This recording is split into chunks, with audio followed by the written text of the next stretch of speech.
আসসালামু আলাইকুম। CPA marketing করে আয় করেছেন ১,৫,০০০ টাকা আমাদের ১৬১ ব্যাচের মোহাম্মদ সাইফুল ইসলাম। তো তার অ্যাকাউন্টটা আজকে রিভিউ করে আপনাদেরকে দেখাবো। অনেকে স্ক্রিনশট দেওয়ার কারণে হয়তো ভাবতে পারে যে স্ক্রিনশট গুলো তো এডিট করা যায়। তো লাইভ আর কি অ্যাকাউন্ট ওপেন করে আপনাদেরকে দেখাবো। তো প্রথমে অ্যাকাউন্ট ওপেন করে নিলাম। তো এখন হচ্ছে যে দেখেন স্টেপ বাই স্টেপ তাহলে ক্লিয়ারলি বুঝতে পারবেন। এখানে ওনার ব্যালেন্স এখন আছে হচ্ছে $৩১।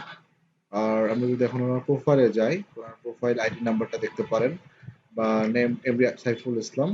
উনি আমাদের ১৬১ ব্যাচের একজন স্টুডেন্ট। উনি একটা মেথডে কাজ করেই এই ডলারটা তিনি ইনকাম করেছে প্রায় $১,০৫৩। আচ্ছা, তো দেখেন এটা হচ্ছে তার মেইন ব্যালেন্স। তার টোটাল ইনকামটা হচ্ছে যে $১,০৫৩ এবং উনি যে পেমেন্টটা পেয়েছে, উনি পেমেন্ট হিস্ট্রিতে গেলে আপনি পেমেন্টটা দেখতে পারবেন। দেখেন উনি প্রত্যেক উইকে দেখা যাচ্ছে অ্যাভারেজ ৯০, ১০৫, হ্যাঁ, এভাবে উনি অ্যাভারেজ প্রত্যেকটা উইকে পেমেন্ট পেয়েছেন। উনি খুব বেশি দিন কাজ করছে ব্যাপারটা কিন্তু এমন না। অল্প কয়েকদিন কাজ করেই উনি আমাদের একটা মেথড অ্যাপ্লাই করেই কিন্তু এমন ফিডব্যাকটা পেয়েছে। তো এটাই আপনাদের মাঝে শেয়ার করলাম। ধন্যবাদ।